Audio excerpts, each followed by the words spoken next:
Bonjour à tous, bienvenue sur la suite de la première émission qui était consacrée à l'astrologie. Donc si vous avez suivi jusqu'au bout, vous avez remarqué qu'on n'a pas pu vraiment conclure, donc on s'est dit que ça serait bien de faire un deuxième épisode. Donc on se retrouve aujourd'hui avec donc notre cher astrologue Arthur Poisson pour continuer cet épisode. Bonjour Arthur. Bonjour. Merci d'être de retour. Du coup, on va approfondir un petit peu ce qu'on avait commencé la dernière fois. Alors avant toute chose, quand l'épisode est sorti, il y a eu des commentaires dans le chat de la première et j'avais demandé à ce qu'il soit mis sous la vidéo, mais la personne n'a pas dû voir, donc du coup on va reposer sa question peut-être pour commencer là-dessus. Sa question c'était: quels sont les effets des éléments sur le thème d'une personne et comment ces effets se produisent? Alors après c'est peut-être un peu large, je sais pas comment tu veux répondre, mais... Ouais, mais c'est bien de commencer avec ça parce que ça permet de venir étayer des choses qu'on a dit et qu'on n'a pas trop approfondi. Euh, J'avais parlé pas mal de ce côté, pas du côté microcosme, macrocosme en fait. C'est-à-dire que tout est dans tout et finalement enfin, l'humain est un microcosme à l'image du macrocosme, donc à l'image de l'univers. Et donc, en fait, on pourrait dire que le ciment un peu de tout ça dans la manifestation, c'est les éléments, en fait. C'est les 4 éléments qui constituent toute chose manifestée. Et donc, comme on a vu un petit peu la dernière fois, chaque signe euh, est une expression d'un élément. Donc, il y en a 12 et il y a 3 signes de chaque élément. Donc, trois expressions différentes d'un même élément. Euh, Peut-être aussi qu'on pourrait parler quand même un petit peu pour remettre dans le enfin pour remettre dans le contexte, pour partir d'un peu large, et je crois qu'on ne l'avait pas expliqué la dernière fois et ça viendra aussi étayer ce qu'on avait dit. Euh, le pourquoi 12 quoi? Pourquoi 12 et pourquoi déjà le zodiaque est circulaire? Peut-être qu'il faudrait commencer par ça. Euh, Si on observe si on observe notre système solaire, encore une fois, on est sur de l'observation de la nature, quoi.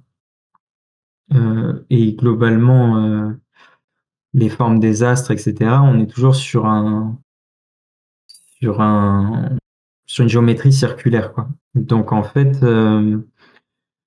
bon, ça, je renvoie à René Guénon qui l'explique bien mieux que moi sur le symbolisme du cercle, etc.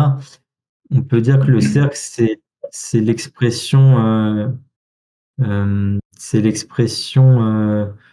manifestée de l'infini. Enfin, c'est l'expression dans le fini de l'infini. C'est-à-dire qu'il y a vraiment cette cyclicité, euh, cette notion d'infini dans le cercle, en fait, qui n'a pas d'angle, donc en fait, qui est en constante. Enfin, il y a une énergie qui circule constamment, quoi, on pourrait dire. Donc, un cercle dans ses 360 degrés et divisé par 12, ça fait 30. Euh, et 30, en fait, c'est chaque signe du zodiaque comporte 30 degrés sur le cercle, quoi, en fait. Et donc, et 30, c'est 3 fois 10. Donc, enfin, désolé pour les calculs, mais c'est hyper important. Après, on verra peut-être Ah oui, par c'est la par rapport suite. au décan et... Oui, Enfin, les décans, voilà. c'est ça, du coup. Parce que Ouais, peut-être. les gens, en fait, on entend souvent parler des décans, pardon. On entend souvent parler des décans, mais c'est vrai que je pense que les gens savent pas forcément ce que c'est non plus. Mais voilà. Ouais, peut-être que tu peux mettre le thème en Ah fond ouais, pour qu'on voit un peu, ce sera peut-être plus parlant. ouais. Et en fait, Ah, voilà, oui, les décans, c'est ça, c'est les degrés du zodiaque. Donc en fait, je sais pas si je peux zoomer. Oui, je peux zoomer.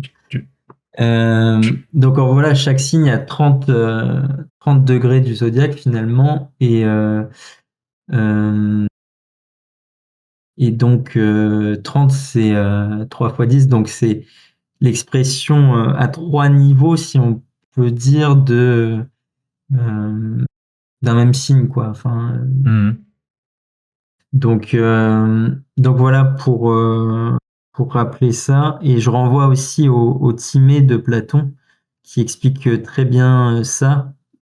Pourquoi le 12 est finalement euh, une forme d'expression parfaite, universelle, parce qu'en fait, elle comprend les 5 polyèdres réguliers de l'espace, et les 5 enfin les 4 autres polyèdres, pardon, qui sont du coup les 4 éléments, en fait. Donc le 12 fait la Mhm. synthèse des 4 éléments, et donc 3 fois 4, 12. On voit que il y a 4 éléments fois 3, comment dire, enfin une triplicité d'éléments. L'élément se décuple en trois expressions différentes, comme on l'a vu la dernière fois avec le feu, par exemple, le bélier, Ouais. le lion et le sagittaire, etc.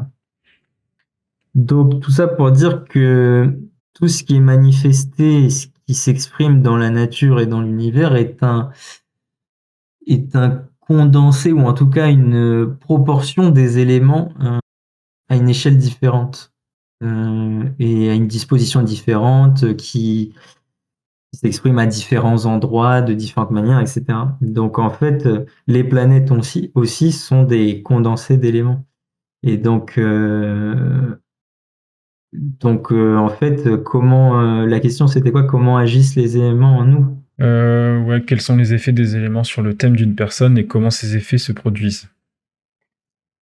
En fait, toute la vie d'une personne passe par les éléments, j'ai envie de dire.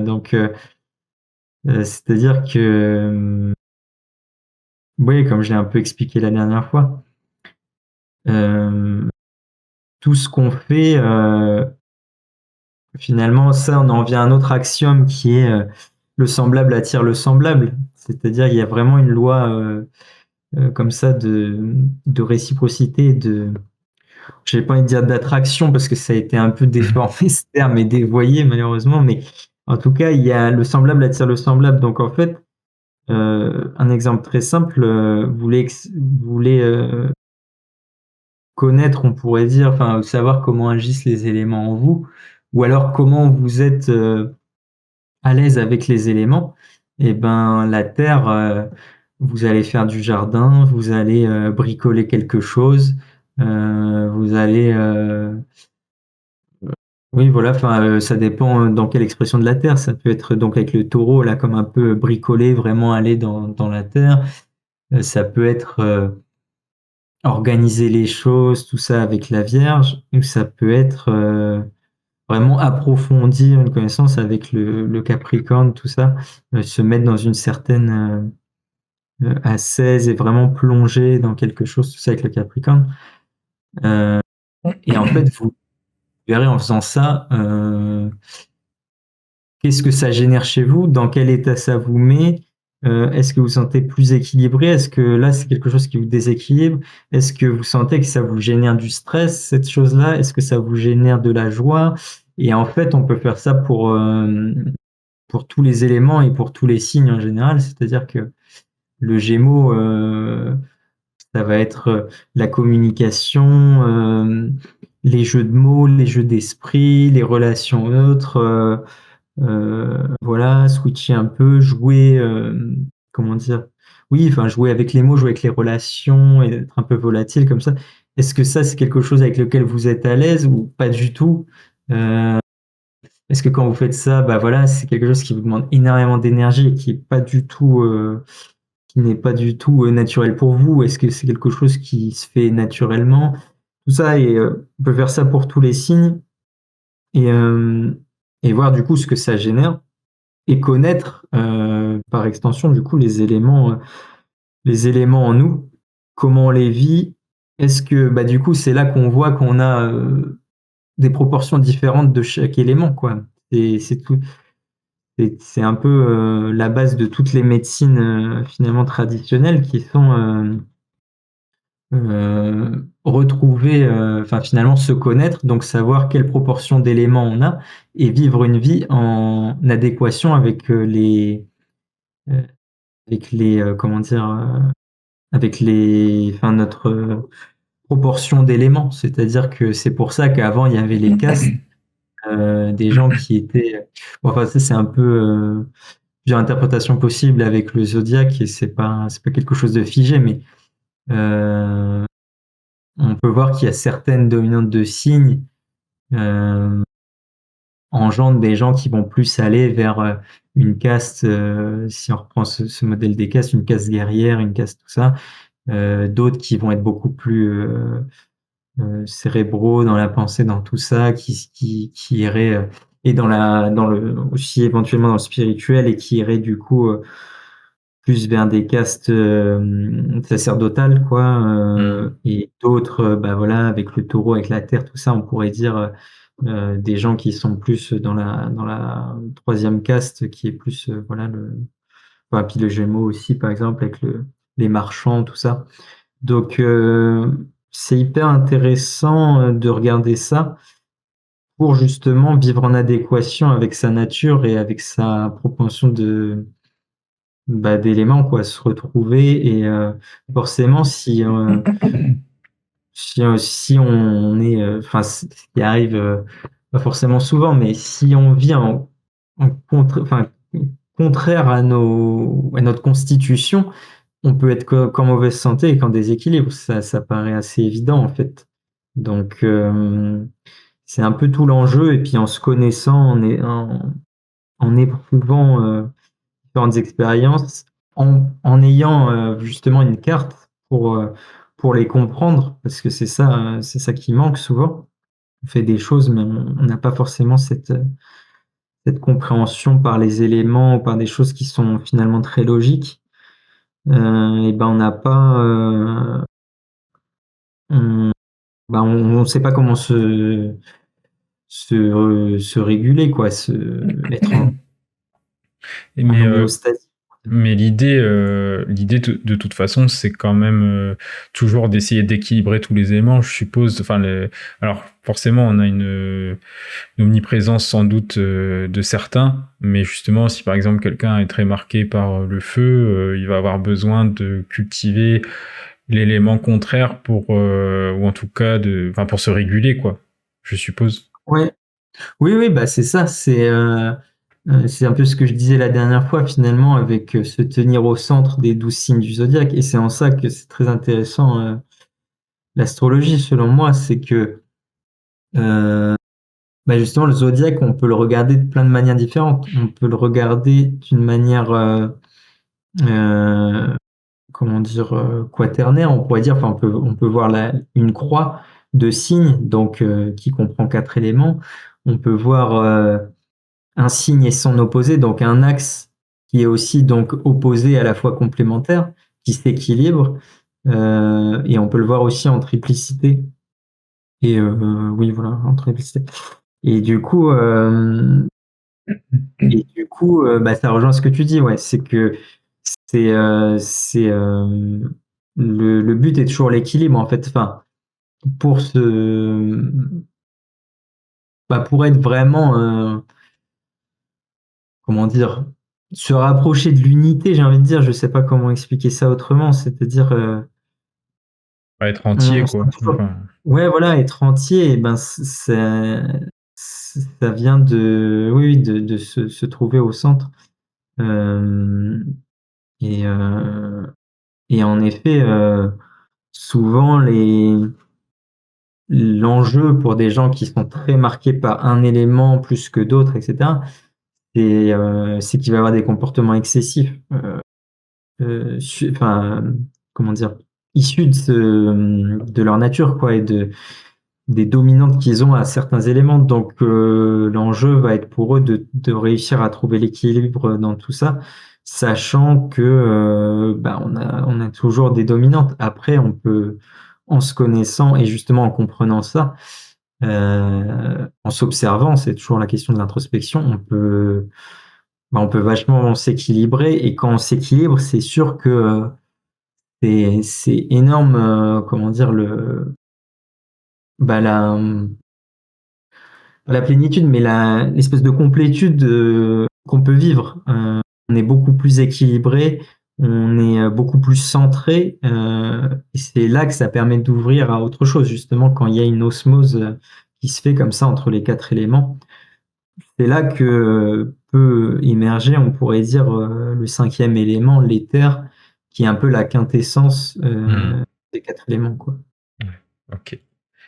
Pour conclure, pour répondre à la question de la personne, bah, si tu veux savoir ce que ça fait, bah, essaye de, essaye d'expérimenter les différents éléments. Je sais pas, si tu veux voir ce que ça fait le feu, bah, va faire je sais pas, des arts martiaux ou quelque chose de très actif, on va dire. Si tu veux expérimenter la terre, va faire du jardin ou construis-toi une cabane, je sais pas. Euh, Si tu veux, enfin voilà, en tout cas, faut... c'est pas une expérience intellectuelle, quoi. Enfin, ça peut être un des éléments, justement, l'expérience intellectuelle, mais en tout cas, il faut aller se confronter pour voir ce que ça nous fait, quoi. Ah ouais, c'est exactement ça.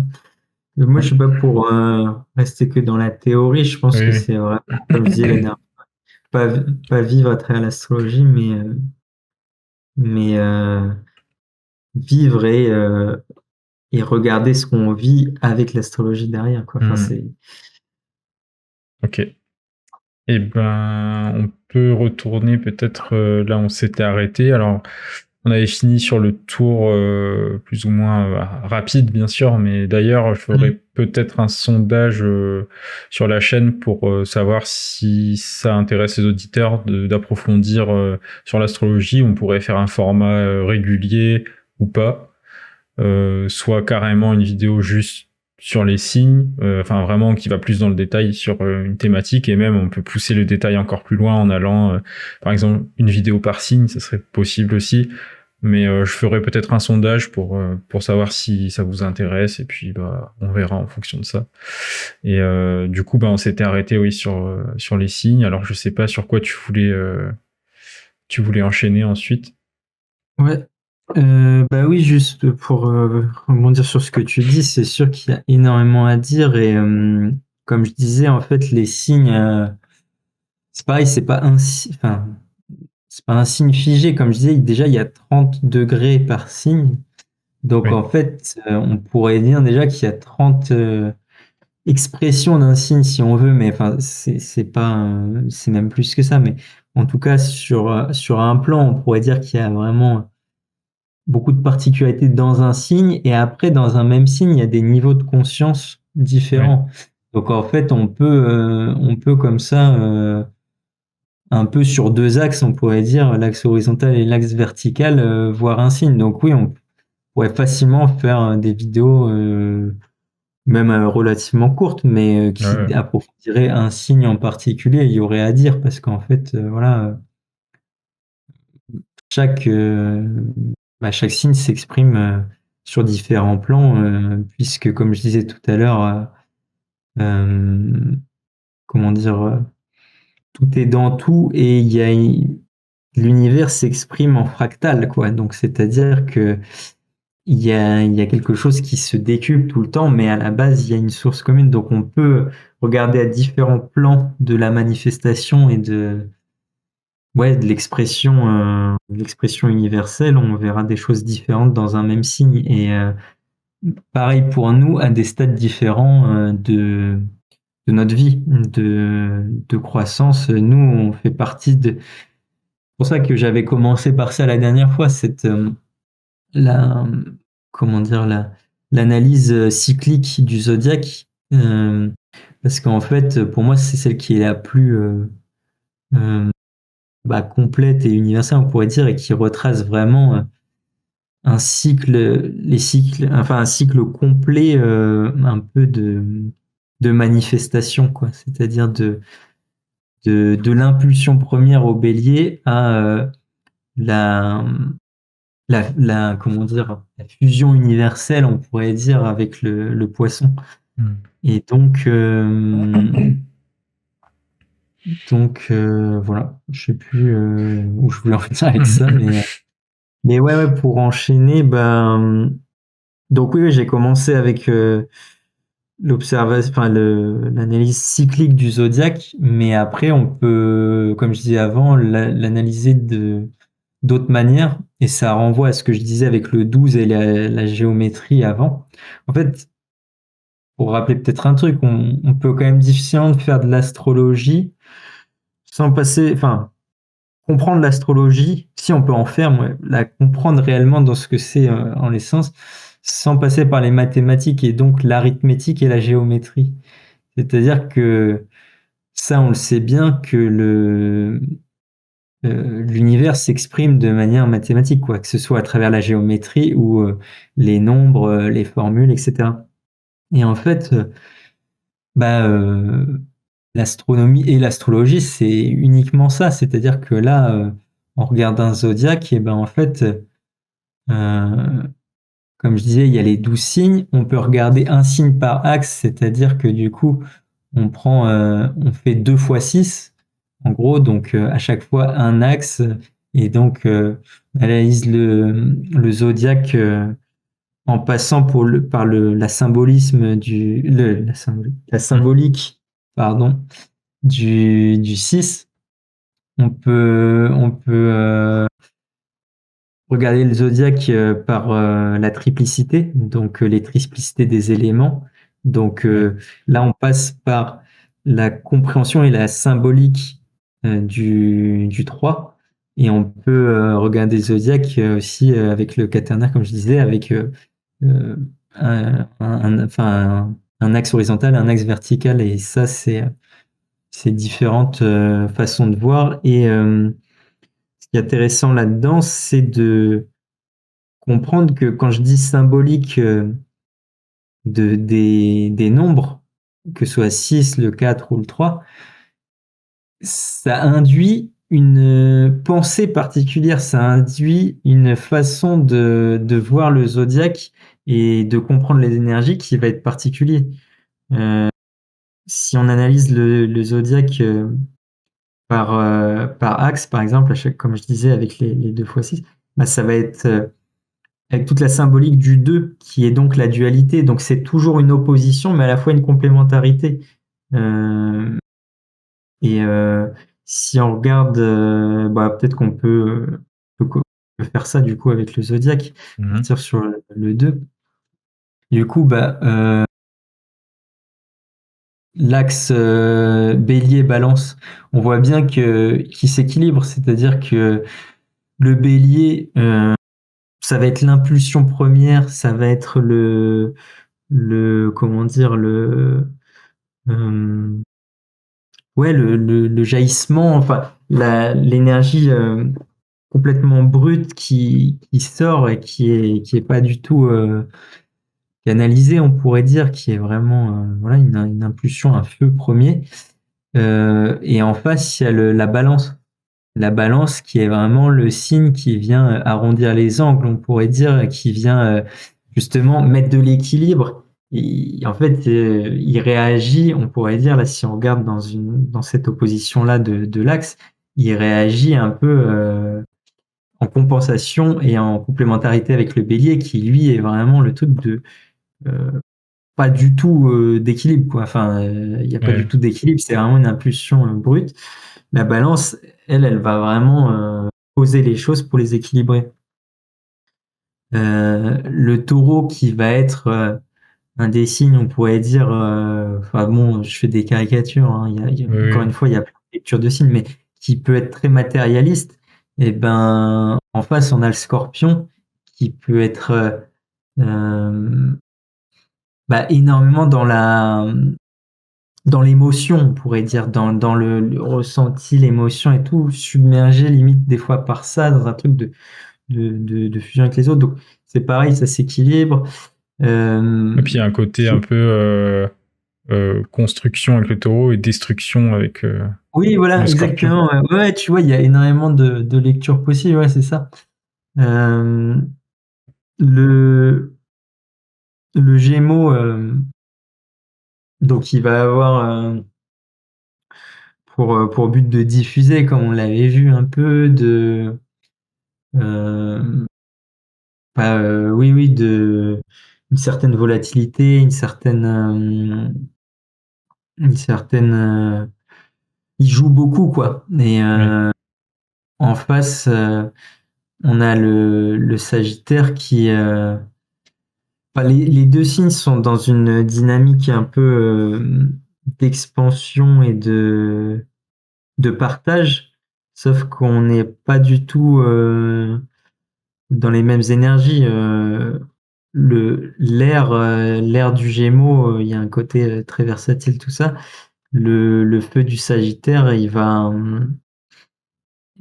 quand même beaucoup plus imposer, on pourrait dire, que le Gémeaux qui a tendance à beaucoup plus être porté, enfin c'est signe d'air, et le feu, il va beaucoup plus...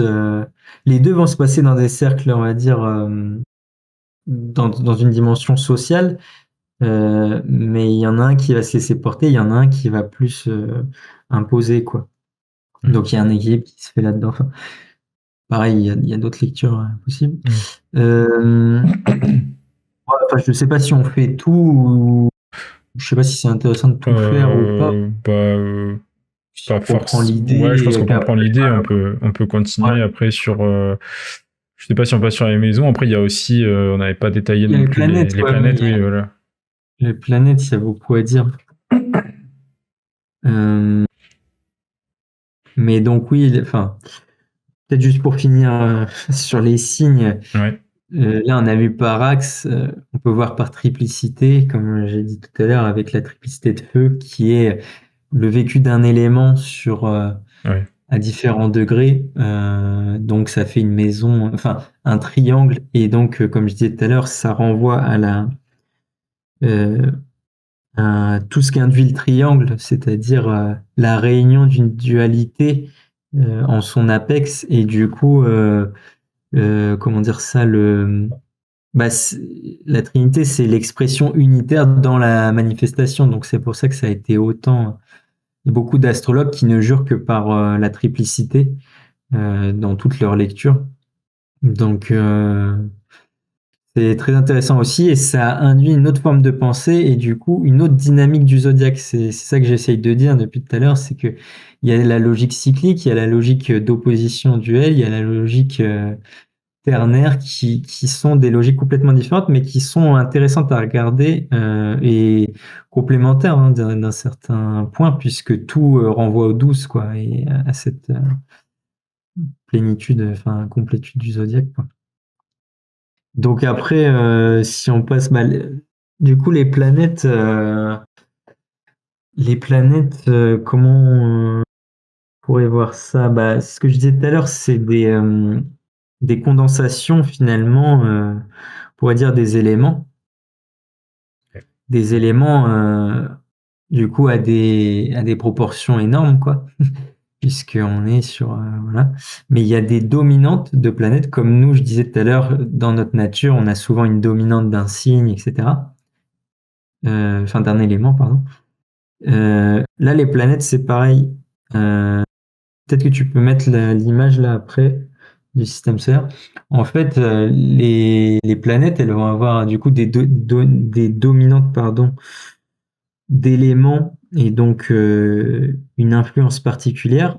Et en plus de ça, euh, il y a cette logique de système solaire en fait. C'est-à-dire que il y a une logique de les planètes sont comme un peu des balises et des fonctions dans le macrocosme. Et donc, vu que nous, on est similaire à notre image, enfin à notre image microcosmique, nous, on a toutes les planètes et du coup, on est, c'est pareil, toutes les planètes représentent des fonctions, en fait, des hmm, fonctions et comme des balises de quelque chose.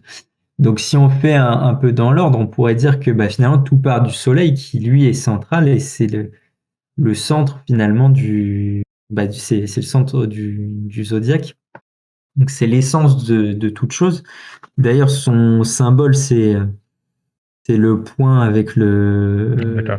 le point avec le cercle autour. Donc le point, c'est le principe, et le cercle, c'est la manifestation Ouais. Et donc le rayon, c'est un peu ce qui relie le principe à la manifestation extérieure, donc à l'expression du principe, quoi. Et du coup, le soleil, c'est le centre donc du système solaire et c'est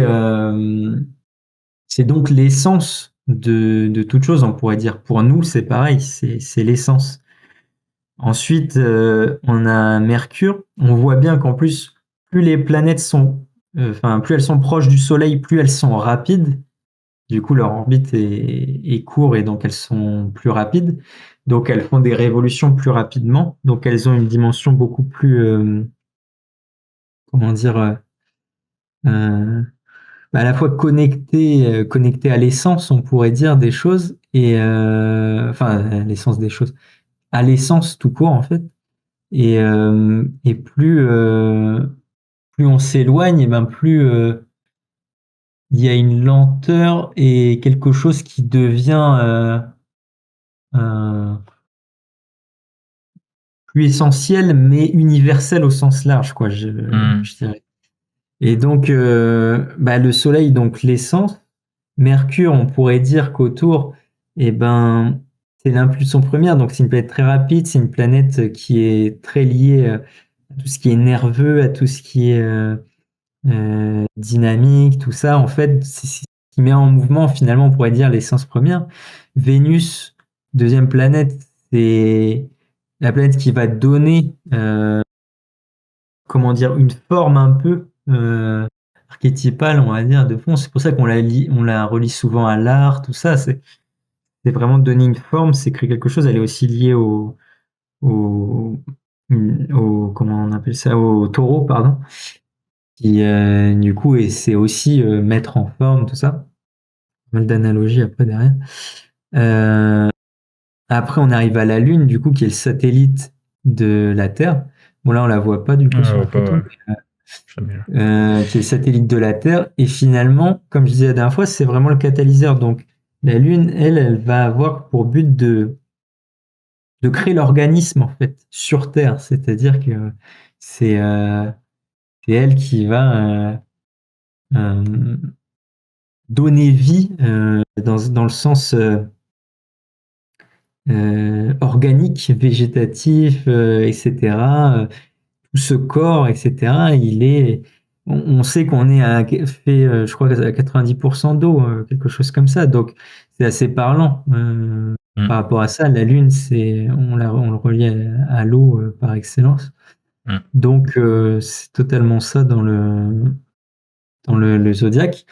Après, donc, c'est la Terre, c'est enfin, du coup, bon, ça, c'est tout un truc de savoir, parce que justement, vu qu'on est dessus, c'est là le plus compliqué de voir quelle est sa place finalement un peu dans le système solaire, puisqu'on est. Bon, après, on voit pareil avec l'eau, avec la Lune et tout, il y a pas mal de choses à dire, mais on pourrait dire que c'est la manifestation de l'expérience et de la forme dans la Terre, quoi. La Terre, en fait, voilà, et Ouais. dans l'élémentaire avec la Terre. Après, on a Mars. Donc, Mars, on pourrait dire que c'est cette impulsion qui va nous projeter vers sortir du cocon. Là, on était dans la Terre, dans la Lune, etc. On a vu on a fait une forme, on a fait tout ça. Mars vient après c'est la conquête, c'est la destruction des formes, c'est le, voilà, c'est cette énergie qui pousse vers l'extérieur. On voit bien son symbole, un rond, donc une forme d'entité, on pourrait dire, avec une énergie qui est dirigée dans un sens en particulier. Donc, c'est-à-dire qu'il y a vraiment une notion de s'extirper de quelque chose avec Mars. Donc, c'est pour ça que c'est lié à l'agressivité, à la conquête, à tout ça. Mais l'archétype de fond est très... enfin, c'est une énergie qui est scalée, quoi. C'est-à-dire qu'après, on peut dire, oui, la violence, c'est pas bien, tout ça. Euh, il y a une certaine agressivité et une énergie de Mars qui est juste et qui est bonne dans un processus complet, en fait. Oui, c'est ça. De toute façon, Donc, ça me fait penser à faire juste une remarque, mais c'est vrai que ouais, ouais, parfois on a tendance, même par rapport aux signes, je sais pas comment dire, mais un peu comme s'il y avait des mauvais signes, tu vois. Le Scorpion, bon, bah, il a un peu mauvaise presse, quoi, parce que, mais en fait, bon, il y a pas de mauvais signes, comme il n'y a pas de mauvaise énergie, comme tout ça, c'est quand même assez moderne aussi de considérer que, je sais pas, je veux dire, on peut être pacifiste, mais je veux dire, on pourra pas éradiquer la violence du monde puisque ça fait partie.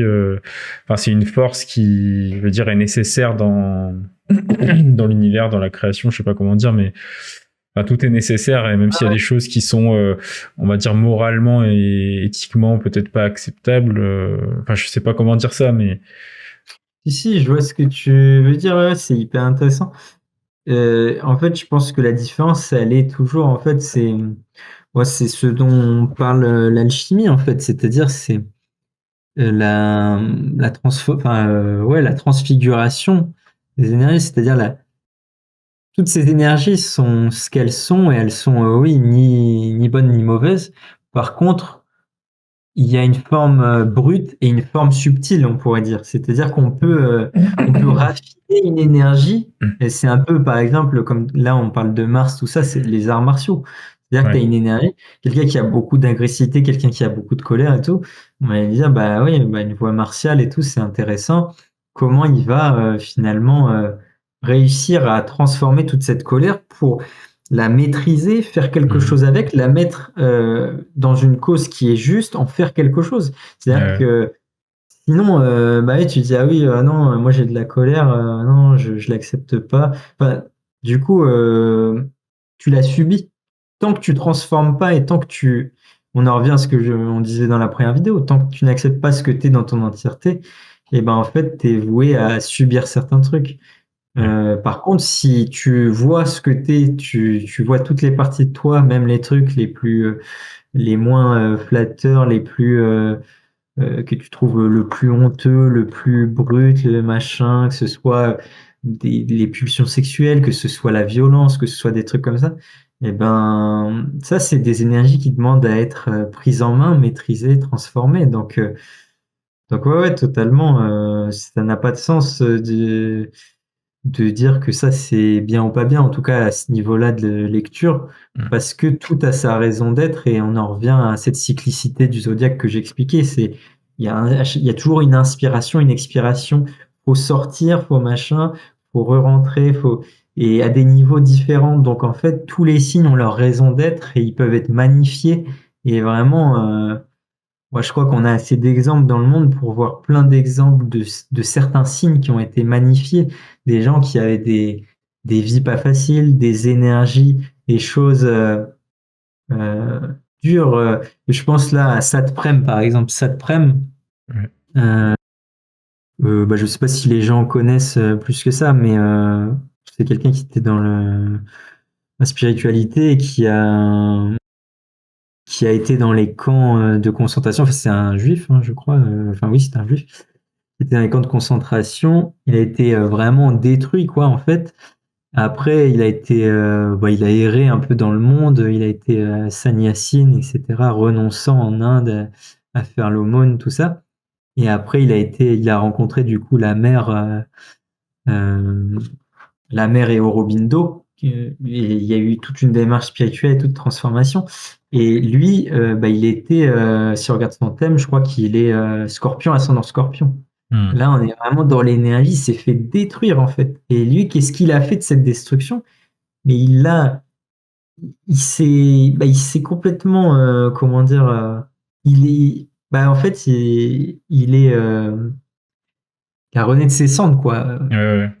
Euh, Vraiment. Et c'est totalement l'énergie du Scorpion. On pourrait dire d'aller dans la profondeur pour faire mourir les choses et renaître en fait. Et voilà. Enfin, il y a des exemples pour tous les signes, mais pour dire qu'il n'y a pas de signe qui est moins bien, on peut les magnifier. Et toutes ces énergies sont hyper intéressantes. Mm. Voilà. Faut qu'elles Ok. soient conscientisées. Oui, bah oui. Bah, vas-y, continuons sur. Donc, on peut continuer. On était à On Mars. était à Mars. Après, donc Mars, expansion. Voilà, oui, expulsion, enfin tout ce qu'on a dit avant. Après, on arrive à Jupiter. Là, on rencontre l'autre finalement, on rencontre le social, c'est-à-dire qu'est-ce qu'on fait ensemble? C'est-à-dire avec Mars, on a été dans une conquête, voilà, s'extirper, mettre une énergie pour sortir, pour partir. Et Jupiter, bah, c'est maintenant qu'on a conquis, qu'est-ce qu'on bâtit ensemble en fait? Il y a vraiment cette notion sociale avec Jupiter. Et, euh, et Saturne, ensuite, c'est la concrétisation, on va dire, ou l'hyperspécialisation, c'est-à-dire si on prend un plan assez large, on va dire que Jupiter, euh, comment dire ça, oui, c'est le social un peu, euh, comment dire, pas horizontalisé, mais au sens large, quoi. C'est-à-dire que il y a quelque chose de grégaire, on fait un groupe, on se met Hmm. ensemble, on fait quelque chose. Et Saturne, ça va être un peu l'hyperspécialisation. C'est-à-dire, du coup, bah, qui est bon pour faire quoi? Une organisation spécialisée, un approfondissement de certaines fonctions, c'est-à-dire, voilà, euh, avec Jupiter, tout le monde fait un peu tout, on pourrait dire, et avec Saturne, bah, en fait, enfin, on se spécialise à outrance dans quelque chose et on l'approfondit à fond. Hmm. Et après, en fait, du coup, il y a toute cette course. Bon, après, du coup, là, c'est les planètes personnelles. Après, on passe aux planètes transpersonnelles qui sont Uranus, Neptune et Pluton, qui tombent là dans quelque chose de beaucoup plus universel. Et voilà, je ne sais pas si on développe ça tout de suite, parce que peut-être que ça va faire beaucoup après. Ouais, bah ouais. Enfin, peut-être pas trop Ouais, rentrer dans le peut-être. détail en tout cas. Mais Ouais, ouais. après, si tu veux dire deux mots, tu peux, mais peut-être ouais, pas trop rentrer dans le détail, comme tu veux. C'est pour pas faire trop long après, ouais, pour qu'on arrive Ouais, quand bah même c'est pour à ça, tout c'est dire pour ça. Non, non, mais on aujourd'hui. va pas, Ok. voilà, et du coup, on peut dire qu'avec ces planètes-là, bah là, on a vu qu'il y a un sens finalement d'expression du Soleil à Saturne. Enfin bon, on peut aller du coup au transpersonnel après. Euh, et finalement, il y a des allers-retours qui se font. C'est en ça que je disais que c'était des balises, les planètes. C'est-à-dire que c'est des balises dans un cycle, finalement, d'involution, évolution. On passe par ces différents stades et on peut voir que la naissance, c'est ça. Et les cycles, tous les cycles universels en général aussi. Mais du coup, si on reprend, nous, au niveau biologique, au niveau machin incarné, c'est exactement ce qui se passe.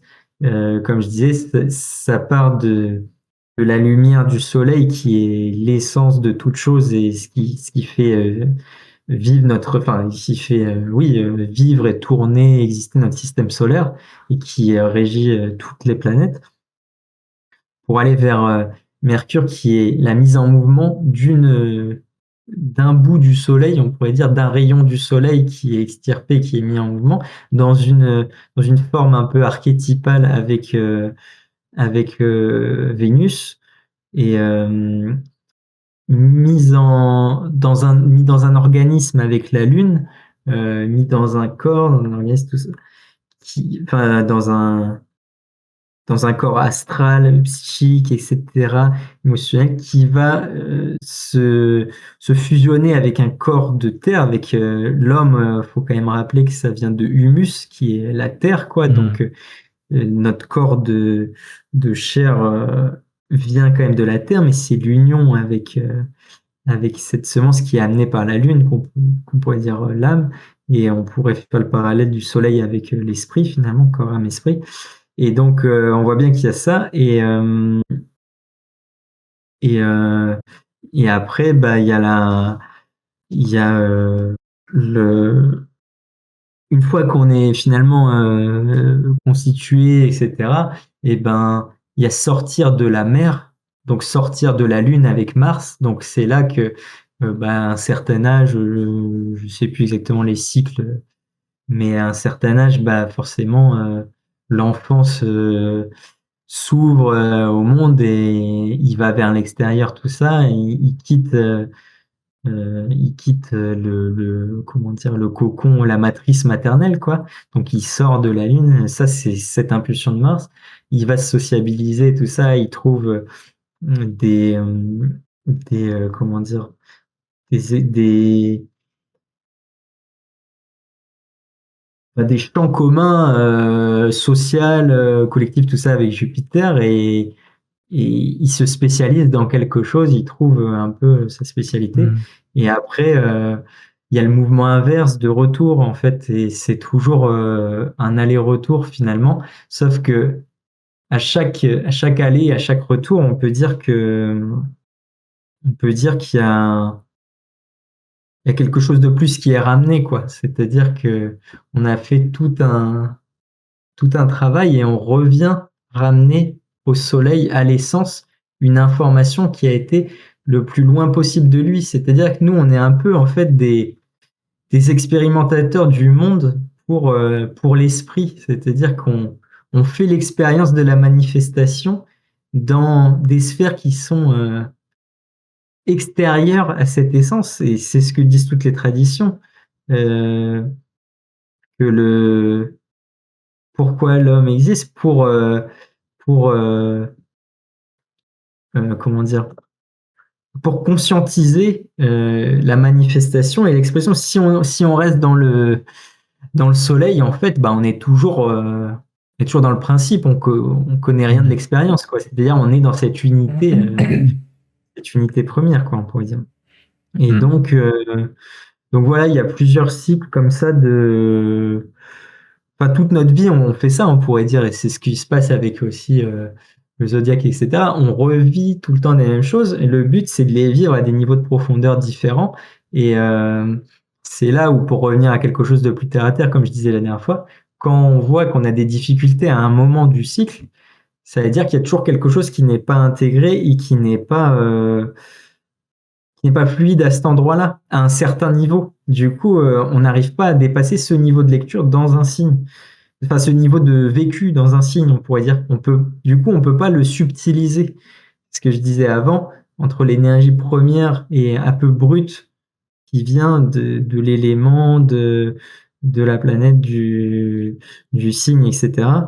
euh, le but, c'est de le subtiliser. C'est de faire euh, ouais, enfin voilà, de subtiliser cette énergie-là pour la rendre toujours plus pure, quoi, pure et raffinée. Et donc, tous les cycles servent à ça. Et c'est ce qu'on fait constamment, c'est ce que notre corps fait à un niveau physiologique, c'est ce que notre psychisme fait à un niveau psychique, du coup, et c'est ce que toutes les parties, en fait, de l'univers font, c'est ce qu'on voit dans la nature, cette notion de cycle qui est tout le temps un, comment dire, un, un rêve, oui, une expérience complète de manifestation pour conscientiser toujours plus l'expression de l'unique dans le multiple, quoi. Je sais pas Hmm. comment dire ça. Ok. Euh, du coup, est-ce que tu voulais détailler parce que là, du coup, on s'était arrêté à Saturne, enfin à Uranus. Euh, Ouais, Juste quelques mots, un mot sur peut-être Uranus, Neptune, Pluton. ouais. Bah, Uranus, on est après Saturne, donc il y a vraiment, encore une fois, quelque chose de très euh, bah, qui vient pour un peu bouleverser cette hyper spécialisation qu'on a pu voir chez Saturne, quoi. C'est-à-dire que il y a un côté qui peut être voilà, l'énergie de base peut être assez chaotique, c'est-à-dire qu'elle peut être assez euh, comment dire vive incongru, imprévu. Il y a un truc, il y a cette dynamique de rapidité aussi et d'explosivité, on pourrait dire, avec Uranus. Neptune, ensuite, on est vraiment sur euh,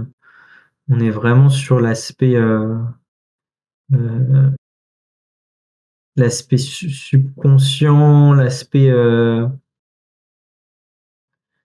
ouais, cette espèce de subconscient qui sous-tend tout, cette eau diffuse et brumeuse qui est derrière toute chose.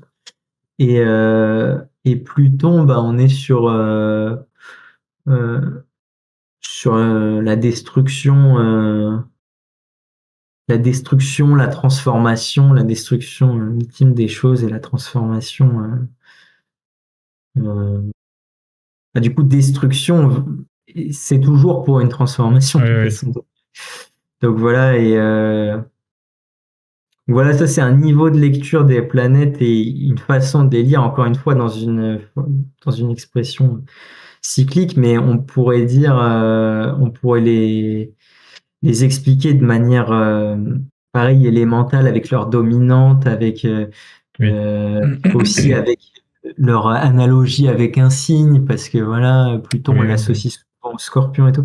Voilà, il y a plein d'autres lectures là. C'est une lecture, on pourra en faire d'autres éventuellement. Après, ça va être peut-être Oui, trop bah là, long c'est de. un premier tour Ouais, ouais. pour, voilà, sans rentrer dans le détail, mais oui, on pourra Mm. détailler dans d'autres vidéos aussi, si ça intéresse les gens à voir.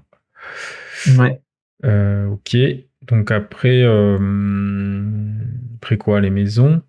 Et après, il y a les maisons. Et donc, bah, en fait, les maisons, on pourrait dire que le zodiaque est au soleil, parce que les maisons sont à la terre. C'est-à-dire qu'on est sur Ouais. un autre niveau, mais Mm, c'est le zodiaque niveau terrestre. Donc, c'est mm. le zodiaque un peu de l'incarnation, on pourrait dire, les maisons. C'est-à-dire où va se passer, c'est beaucoup plus, du coup, lié à l'incarnation et à Ouais, les endroits où ça va se passer dans l'incarnation, puisqu'en fait, c'est lié à où est le cadran au moment de la naissance. C'est ce que j'avais dit la dernière fois. Au moment où on est, bah, on regarde le ciel, dans quelle constellation se trouve l'ascendant, enfin, dans quel signe se trouve l'ascendant, dans quel signe se trouve le milieu du ciel, le fond du ciel, etc. Enfin, ouais. et du coup, toute la répartition des maisons. Mm. Donc,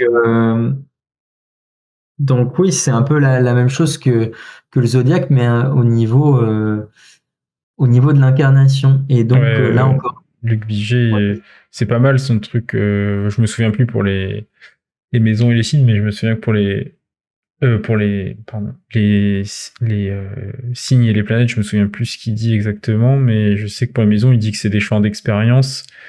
Euh, les Oui, planètes, il dit quoi que tu sais, il y a le truc des acteurs et oui, oui. de Ouais, ouais. l'ambiance. Je sais plus ce que c'est Bah, pas mal.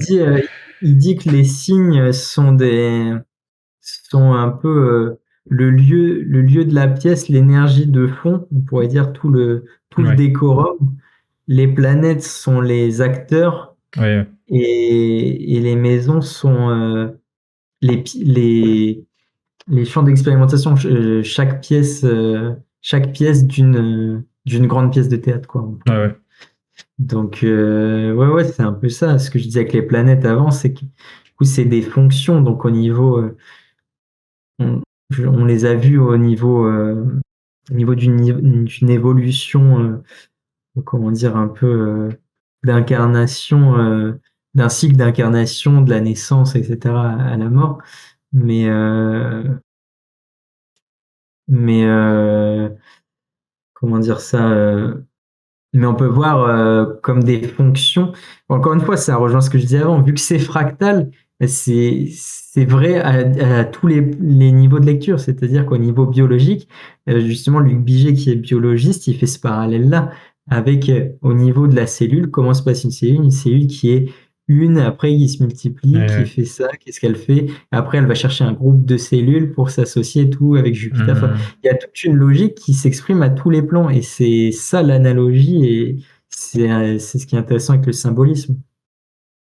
Et donc les maisons, et ben oui, c'est au niveau terrestre, donc ça va être pareil si on part dans un cycle, dans une lecture d'évolution, et ben, on pourrait dire que le 1 a euh, c'est l'essence, enfin, c'est ce que je disais la dernière fois, c'est le moi, c'est le véhicule de la personne un peu, c'est le point premier avec lequel il part sur Terre finalement. Le 2 ça va être les corps et les ressources. Enfin, du coup, ça va être avec quoi il part en tant que matière, on pourrait dire, matière et ressources. Euh, et là, on voit encore la géométrie. Du 1, on va au 2, donc ça fait une ligne, un segment. Le 3, qu'est-ce que ça va être? Eh ben, en géométrie, ça va être le triangle. Donc, cette dualité, on pourrait dire, enfin, dualité, ou en tout cas, segment non fini entre le point premier et la ressource, ce qu'on a comme corps, ben, on va trouver son apex et son expression dans le sommet du triangle. Et donc la maison 3, ça va être la communication, les frères et sœurs, les, voilà, les relations proches, on va dire. Le 4, la maison 4, bah, c'est le fond du ciel. Donc ce que je disais la dernière fois, c'est le foyer, c'est les parents, c'est les racines, on pourrait dire, quoi. C'est la stabilité. Ouais. Normalement, normalement, on est d'une union et d'un cadre stable, on pourrait dire, de Ouais. deux polarités, etc. Euh, la maison 5, bah, euh, c'est comment dire, ce qui va faire sortir, on pourrait dire, du 4. Ce qui va faire Hmm. sortir du 4. Donc, on pourrait faire le parallèle avec la, le pentagramme, c'est-à-dire les 5 éléments, comme je disais tout à l'heure, la quintessence qui vient se manifester au-dessus des 4 éléments. Et donc, bah, le 5, c'est un peu cette étincelle. C'est pour ça qu'elle est liée à la création, à, à la procréation aussi. C'est Ouais. ce qui va, euh,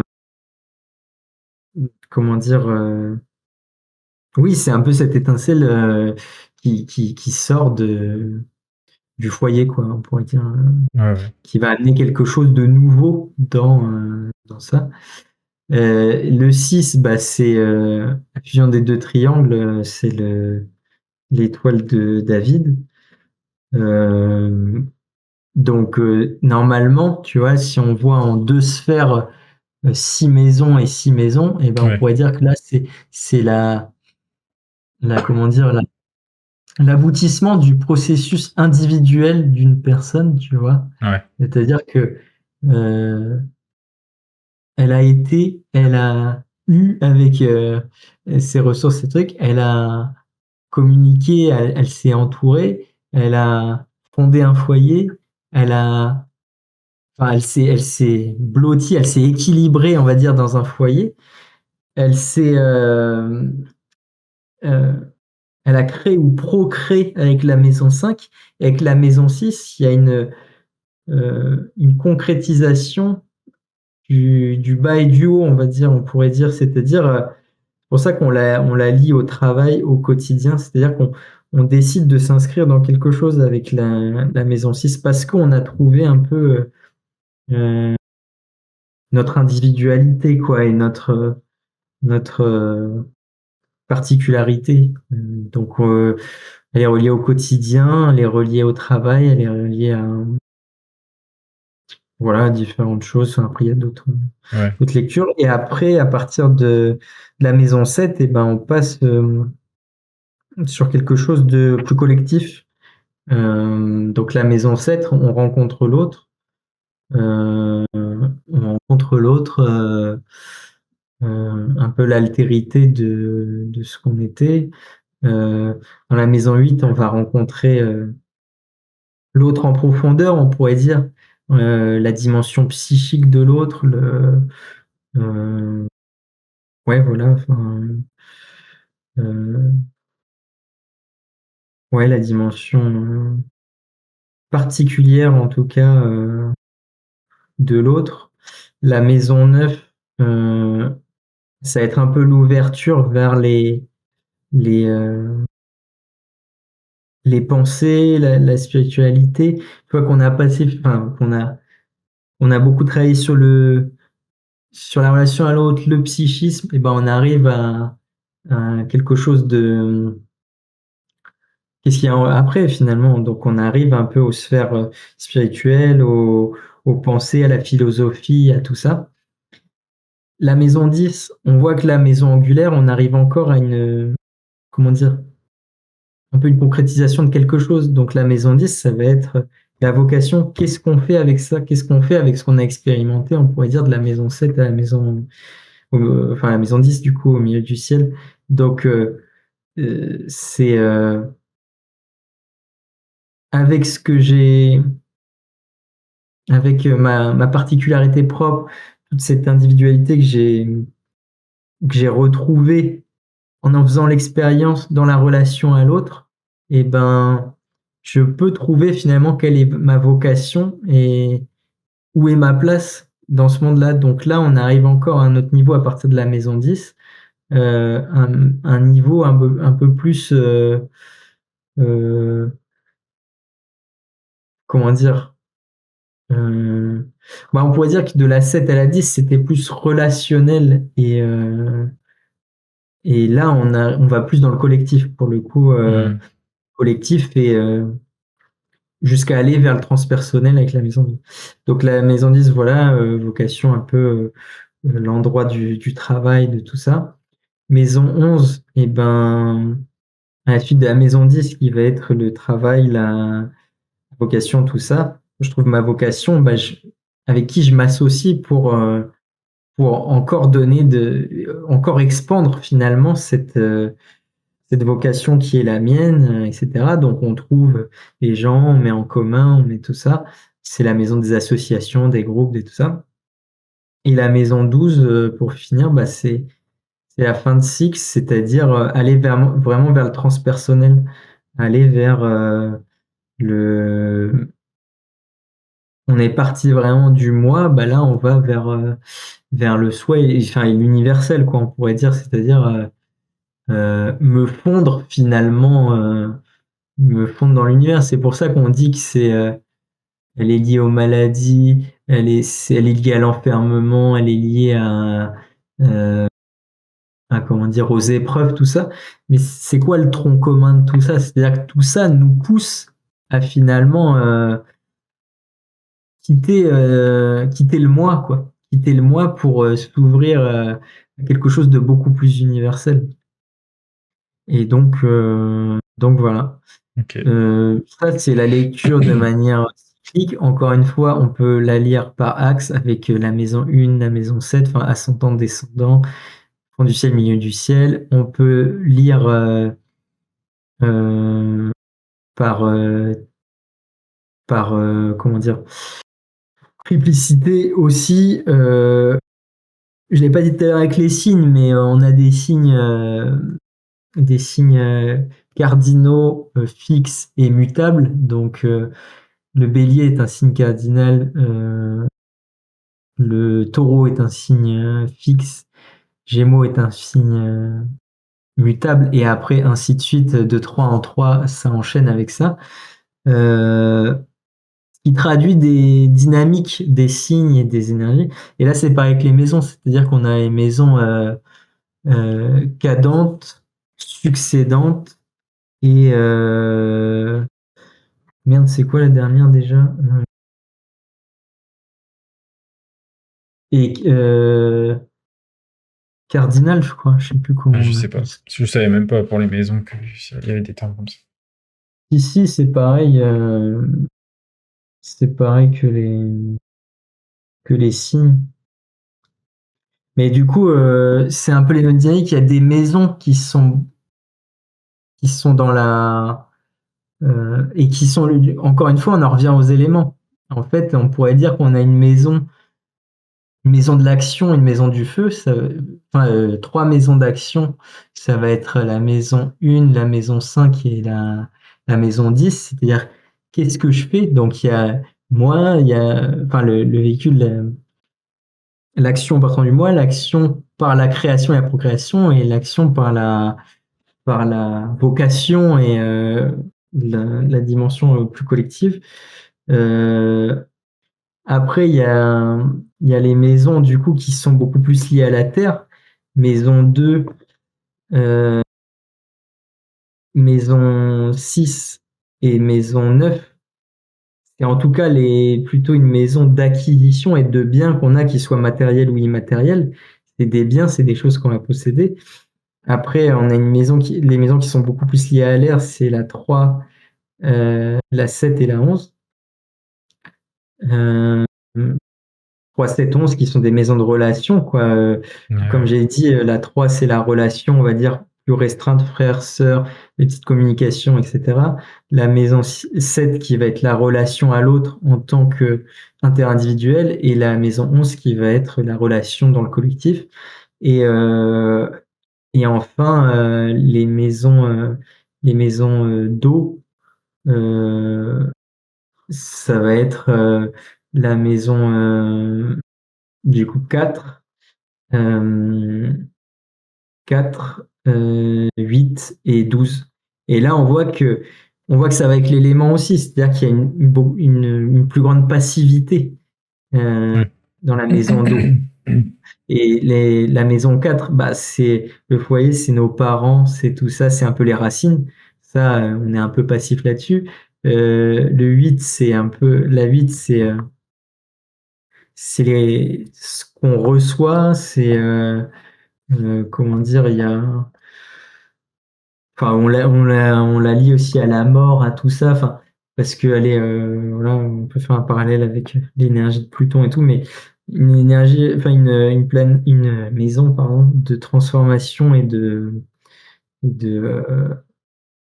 comment dire,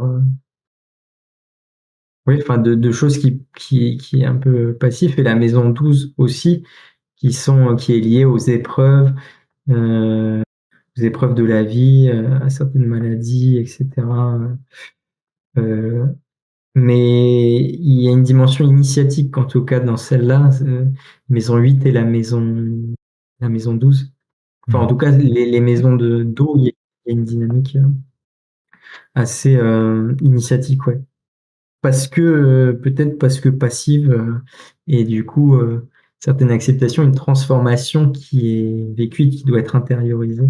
Enfin, il y a voilà, on pourrait développer là-dessus, mais donc tout ça pour dire que voilà, pareil, il y a plusieurs façons de voir les maisons, mais là on a un petit peu un aperçu. On peut le voir comme un cycle euh, de vécu sur Terre, finalement, du 1 au 12. On peut le voir euh, par différentes influences, par les éléments, par tout ça. Et tout ça qui ne se contredit pas, d'ailleurs, qui se complémente, quoi. Ouais. Ok. Et bah après, peut-être un mot aussi sur les aspects. Enfin, je sais pas si tu avais t'avais encore des trucs à dire ou autre chose. Tu peux répéter, mon truc s'était coupé encore, Ah, désolé. ouais.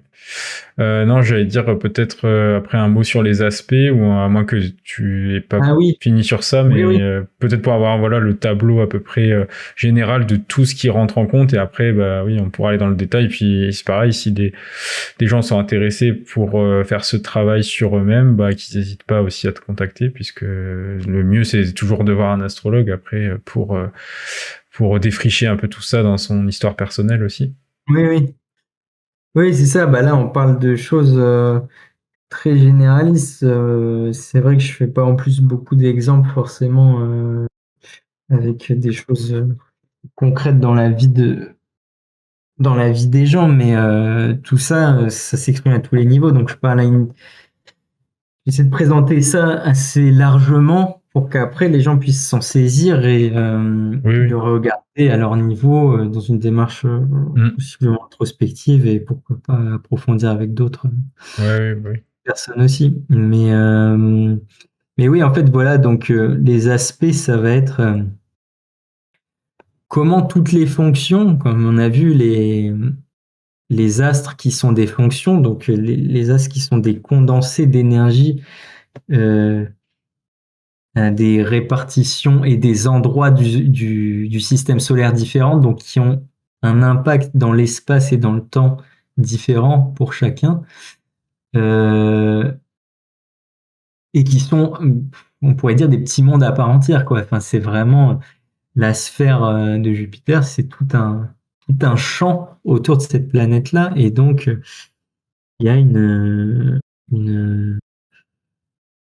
ouais, une particularité, des fonctions, voilà, c'est vivant, hein. Là, on parle de choses, c'est pas juste que ce soit les signes, que ce soit les astres.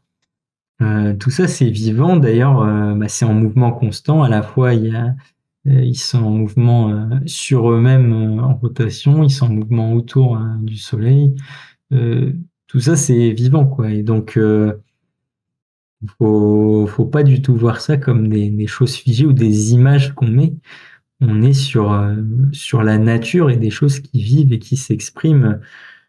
euh, voilà, Ouais, ouais. dans la nature.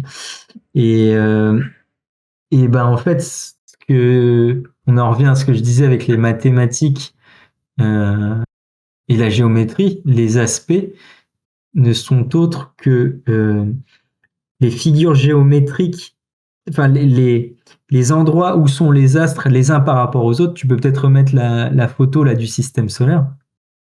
On voit bien que là, les astres, ils ont tous des courses différentes autour Mm. du Soleil et sur eux-mêmes, et les planètes ne sont pas toutes au même rythme. Donc en fait, tous les astres tournent à des vitesses différentes en fonction d'où ils sont, etc. Et, euh, et bah, les aspects, c'est simplement euh, où est tel astre par rapport à tel autre. Ouais, Donc en ouais. fait, les aspects, c'est la dialectique géométrique des planètes entre elles. Mm. Et Et là, c'est ce qu'on voit, parce que c'est vrai qu'on n'a pas expliqué, peut-être pour ceux qui connaissent pas, mais sur un thème, en fait, si je clique sur ça, je sais pas si ça fait juste les aspects. Ah non. Enfin, en tout cas, là, quand je passe la souris, par exemple, sur Jupiter, on voit en fait les lignes que ça fait par rapport à comment ça se relie, par exemple, à Mars, là, c'est une opposition, je mm, crois. Et voilà, sur un thème, ça se manifeste, enfin, ça se lit comme ça. ouais, ouais, c'est ça. Parce qu'en fait, oui, on peut peut-être rappeler un truc, c'est que l'astrologie, enfin, est à la fois, enfin, on pourrait dire, est géocentrique parce que elle prend en compte la subjectivité. C'est-à-dire que et c'est pour ça que les deux sont inséparables, astronomie et astrologie, et que c'était pas séparé à l'époque. C'est-à-dire que on appréhendait la dimension objective du monde par l'astronomie et on savait bien que le Soleil était, enfin, on l'appréhendait de manière héliocentrique, le système solaire, etc. Mais ce qui compte pour l'astrologie, c'est la subjectivité. C'est-à-dire qu'est-ce qu'on vit de où on est avec ce qu'on expérimente et tout. Et en fait, ça pourrait nous envoyer assez loin dans la réflexion par rapport à ce que ça comporte. Nous, on voit bien qu'aujourd'hui, on est dans un monde qui a cultivé uniquement l'objectivité et on s'est complètement éloigné de la subjectivité, comme si l'objectivité était beaucoup plus vraie que la subjectivité. Mm. Mais ça n'a rien à voir. C'est-à-dire qu'en astrologie, on regarde les deux. C'est-à-dire, dans le thème, ça va être le soleil et la lune. C'est-à-dire que c'est aussi important la subjectivité. On pourrait aussi faire le parallèle un peu caricatural du cerveau gauche, cerveau droit. Euh, il y a une part objective et une part subjective et elles se complémentent et elles sont intéressantes à deux. Mais celui qui cultive uniquement l'objectivité bah, finit par être complètement ignorant de sa subjectivité et en tout Oui. cas de ses ressentis, de tout ça. Et en plus, on veut appréhender la subjectivité avec l'objectivité, et là, c'est une catastrophe. Hmm. Et l'inverse serait catastrophique aussi. Les gens qui sont que dans de la subjectivité, c'est-à-dire qui sont que dans le ressenti, que dans le truc. Non, mais tu comprends, bah, un peu les platistes ou des gens comme ça pourrait mener à ça finalement. Et donc, Hmm. c'est l'équilibre des deux qui nous permet d'être équilibrés, quoi. Ouais, ouais, c'est clair. Ouais. Et donc, bah, pour les aspects, donc depuis le point de vue de la Terre, où sont les astres et quels aspects font-ils entre eux? Hmm. C'est ce qu'on regarde en astrologie et c'est ce qui influence du coup la vie terrestre puisque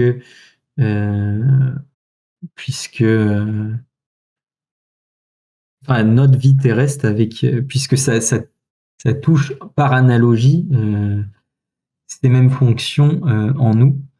Et donc bah, il y a plusieurs aspects. Il y a pour parler des principaux, il y a le trigone. Et encore une fois, on en revient géométrie arithmétique, pardon, Hmm. Hmm. qui sont du coup bah, le trigone, ça fait quoi? Ça fait un triangle.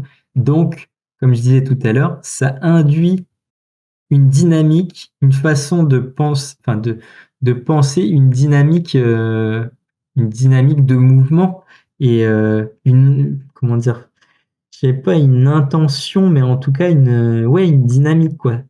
Euh, je sais pas si on comprend ce que je veux dire là-dedans.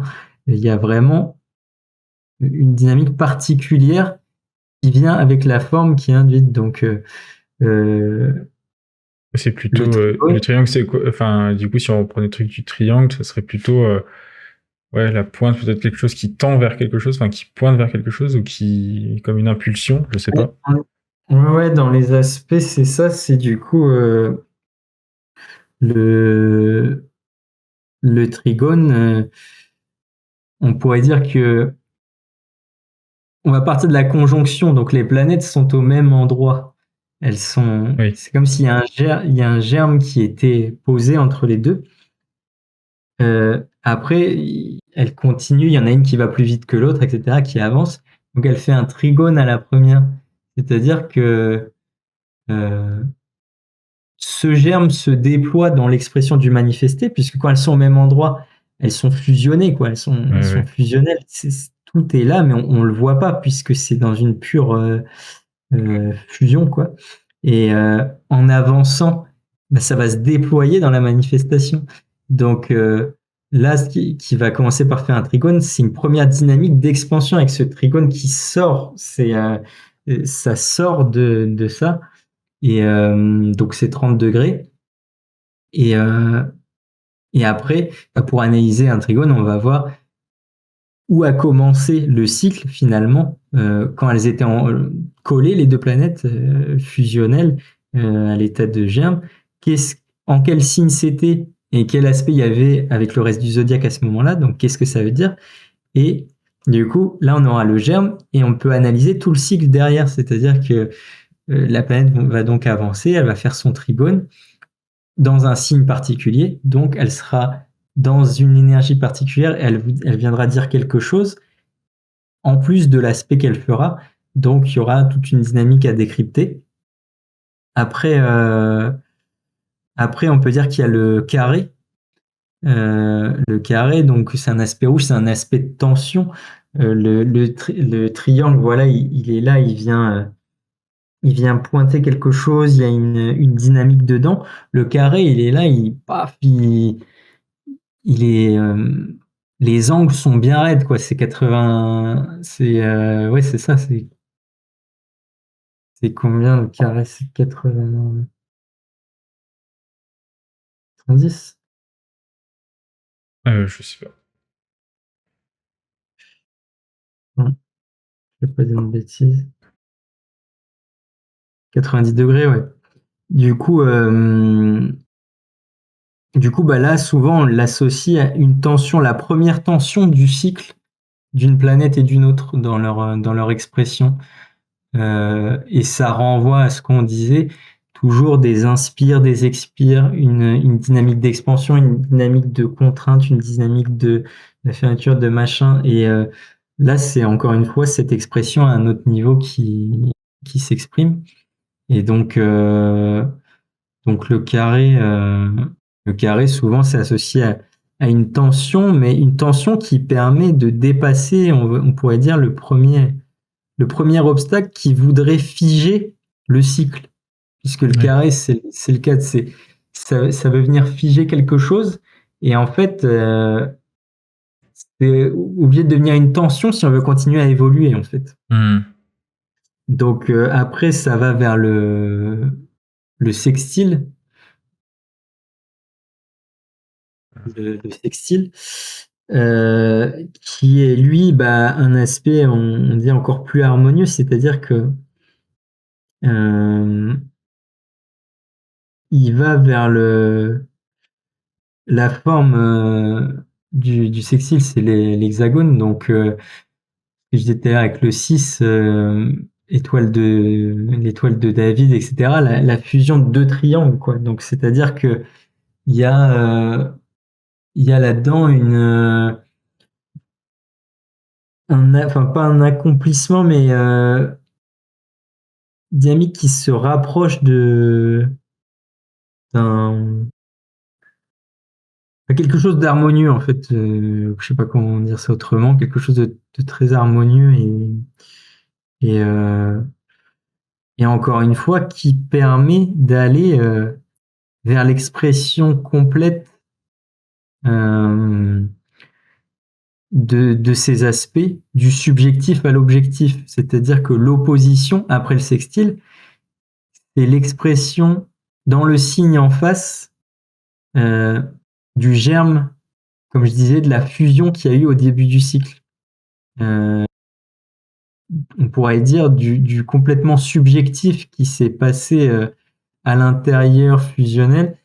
Tout ce premier cycle de croissance qu'on a vu, trigone, carré, sextile, mène finalement à l'opposition. Donc c'est l'expression complète, complète. C'est l'expression de cette fusion première dans le signe opposé. Donc ça rejoint ce qu'on disait aussi tout à l'heure, cette complémentarité des opposés. Quelque chose peut s'exprimer pleinement que s'il s'exprime à travers son opposé, ou en tout cas son paradoxe. C'est vraiment des choses pas faciles à expliquer parce que c'est des choses qui sont qui touchent in fine à des choses hyper profondes. Et c'est intéressant, j'espère que ça peut retranscrire un peu tout ça. Ouais. Et après, il y a la phase de décroissance, donc c'est-à-dire qu'on a été jusqu'à l'opposé du cycle avec les différentes phases qu'il y a eu. Et le cycle retour, c'est un cycle d'intégration, on pourrait dire, de ce qui a été vécu. Donc pareil, le sextile décroissant, qui va être, comme on disait pour le sextile, quelque chose d'assez harmonieux, mais contrairement au sextile croissant qui donne des éléments pour aller vers l'opposition, le sextile décroissant, on pourrait dire qu'il a comment dire, il a une dimension plus intégrative, c'est-à-dire une, une conclusion, on pourrait dire, de ce qui s'est joué dans l'opposition. Donc, on va vers une dynamique de retour à la source, quoi. On pourrait dire, oui, voilà, d'expansion et ensuite de réintégration. Et donc, pareil, carré décroissant, quelle sera un peu cette tension, cette difficulté qui viendra figer le processus d'intégration et qui sera possiblement un obstacle et une épreuve à franchir. Et après, le trigone décroissant pour revenir à comment dire, la fusion originelle, enfin, au germe premier et ramener réintégrer complètement toute cette expérience de dans la manifestation et dans les différentes énergies de de ce qui a été vécu, quoi. Donc Trigone Télécroissance, c'est la dernière étape avant le retour. Bon, entre tous ces aspects, il y a plein d'aspects, et toutes les formes Oui. géométriques, enfin beaucoup de formes géométriques qui passent. Il y a le quinconce, et et tous ces aspects existent constamment entre les signes, c'est-à-dire qu'on peut regarder les aspects juste à travers les signes. Euh, Et c'est ce que dit la triplicité, enfin le 3, quand on regarde les signes par triplicité, ça fait un triangle, le triangle de feu et tout que je disais tout à l'heure. Euh, donc on voit bien qu'en fait tout est identique, mais s'exprime à des niveaux différents et des manières différentes, mais euh, tout est imbriqué et cohérent en fait. Et il y a la même base du 12 qui sous-tend tout. Il y a la même base des 4 éléments, on pourrait dire des 4 directions de l'univers. Et, euh, et il y a. Enfin, et voilà quoi. Ok. Ouais, ben voilà. Enfin, au moins là, déjà, on a un petit tour d'horizon qui permet quand même d'entrevoir la complexité d'un thème et du coup euh, la nature non caricaturale de l'astrologie, contrairement au procès d'intention qu'on en fait souvent. Donc j'aimerais bien que, tu vois, quelqu'un qui critique l'astrologie ait au moins ces bases-là pour déjà discuter, parce qu'en fait, sinon on parle pas de la même chose, quoi. Donc c'était quand même pour moi l'idée, enfin moi en tout cas quand j'avais l'idée de parler de ça à travers ces vidéos, c'était quand même déjà de pouvoir donner une idée globale de ce que c'est, quoi. Donc Oui. c'est sûr qu'après c'est dans le détail, c'est beaucoup plus compliqué. Enfin voilà, on peut aller infiniment plus loin, mais je pense que c'est déjà pas mal d'avoir Ouais, ouais. défriché tout ça. Et puis c'est pas forcément évident d'en parler parce que après même la première interview, il y a énormément de choses qui me sont venues. J'ai Mm. noté beaucoup de choses, mais en fait, c'est pas facile à retranscrire. En fait, il y a aussi Oui, des choses qui sous-tendent, et quand on comprend des choses après pour le retranscrire, là, il y a plein de trucs, c'est un peu brouillon, et j'espère que ce sera quand même compréhensible et agréable à écouter, mais c'est pas un exercice facile, et je pense que par la suite, j'écrirai peut-être des articles aussi sur mon site pour poser les choses, et que peut-être rentrer de manière plus profonde enfin sur certains points, et pouvoir les développer. Et à l'écrit, c'est pas la même chose. On peut fournir beaucoup plus de sources, on peut faire une démonstration beaucoup plus complète. Là, à l'oral, on va pas rentrer oui, dans des calculs, dans des explications géométriques, etc. Le but, c'est quand même que ce soit un peu agréable. Donc, ouais, c'est pas évident. J'espère que oui, ça donne bah, quand même une bonne base, une bonne ouais. idée, en tout cas, Mm. de ce que ça peut être. Ouais, c'est sûr, mais après, encore une fois, les gens peuvent poser leurs questions en commentaire, ils peuvent aussi te contacter toi, hein, s'ils ont des questions.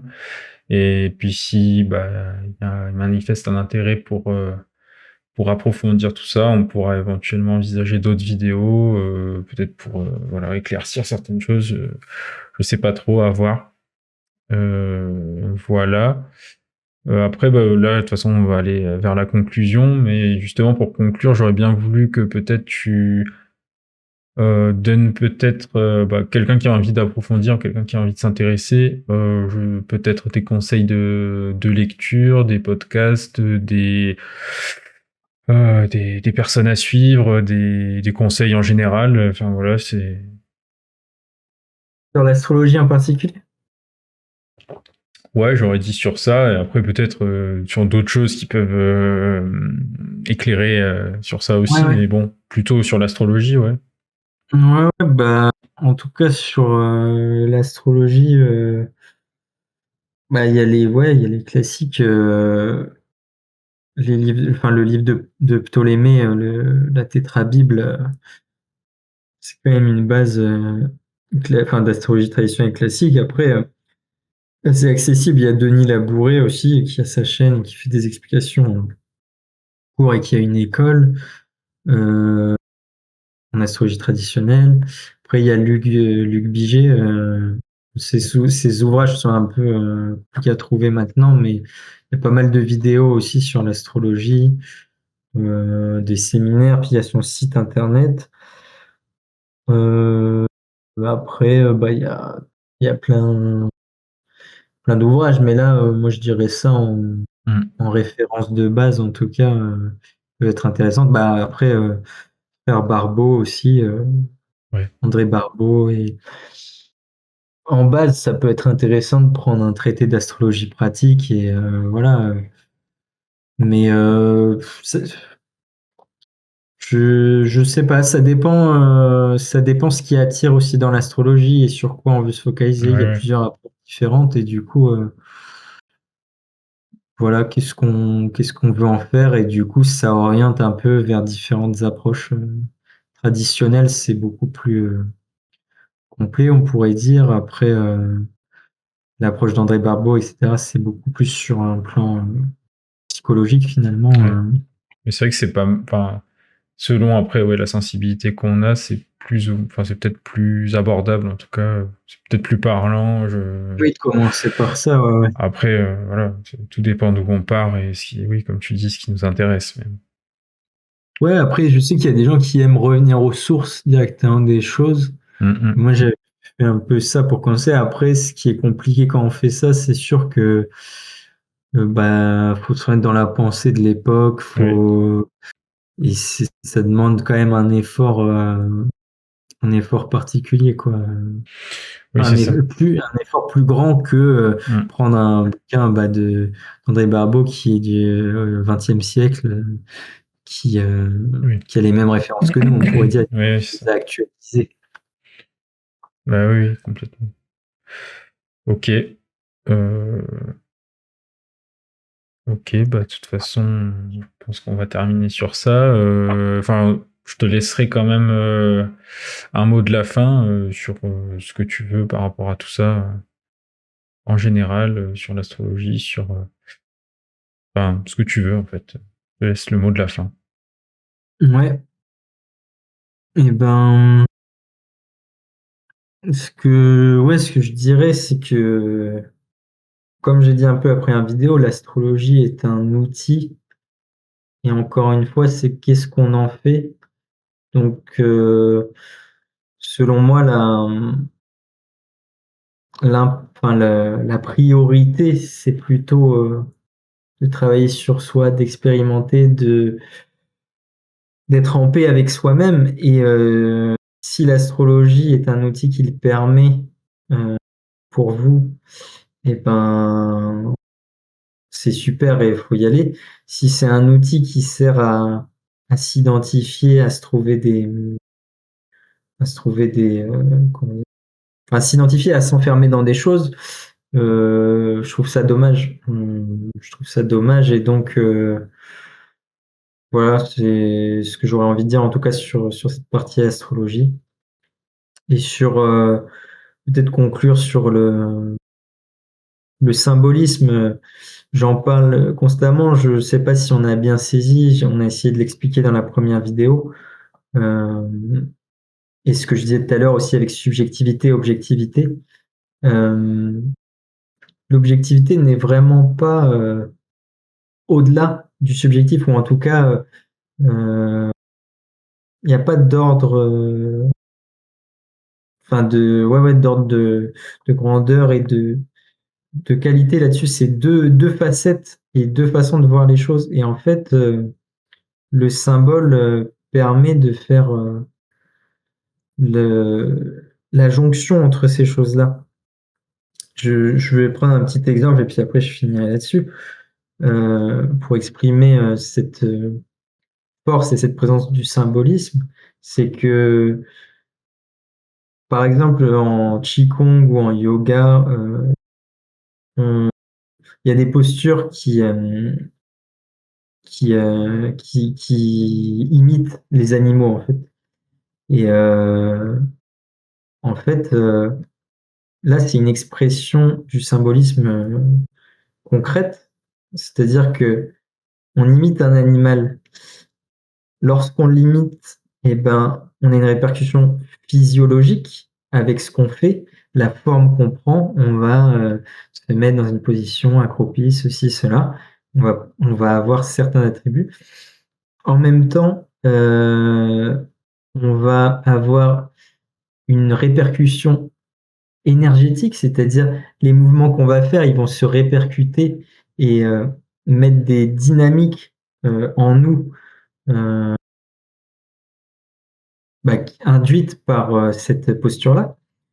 On va avoir une répercussion psychologique, c'est-à-dire que la psyché fonctionne par association, par, par symbole, justement. Les rêves, c'est que du langage symbolique. Et donc, on va avoir une résonance dans ce monde-là aussi. Et voilà, en gros, pour dire que ça se répercute à tous les niveaux. Et bon, après, au-delà aussi. Et, et comment dire, et un peu le ciment de tout ça, c'est l'intention. C'est-à-dire, plus notre intention et notre conscience, par exemple, on fait une posture en faisant, je sais pas, le singe, ou je sais pas quoi, en Qigong, il y a le singe, à faire le singe. On fait juste la posture. Bon, bah, on va peut-être ressentir au niveau physique, physiologique, énergétique, tout ça. Si on le fait en plus avec la conscience qu'on se met dans l'énergie du singe, on essaie de penser le singe, on essaie d'imaginer ce qu'il peut ressentir, tout ça. Là, on va avoir une force qui va être encore plus grande, enfin, un impact encore plus grand sur encore d'autres plans. Donc, tout ça pour dire que ça s'exprime comme ça à différents niveaux et c'est ça le symbolisme, quoi. Et j'espère que les gens ne penseront pas symbolisme comme quelque chose juste, juste théorique et mental, en fait. Parce que ça a vraiment un impact et une intensité quand on rencontre le symbole, on pourrait dire. Voilà pour conclure ce que je voulais dire. Ok. Bah, merci en tout cas pour tes éclairages, pour le temps passé. Bah voilà.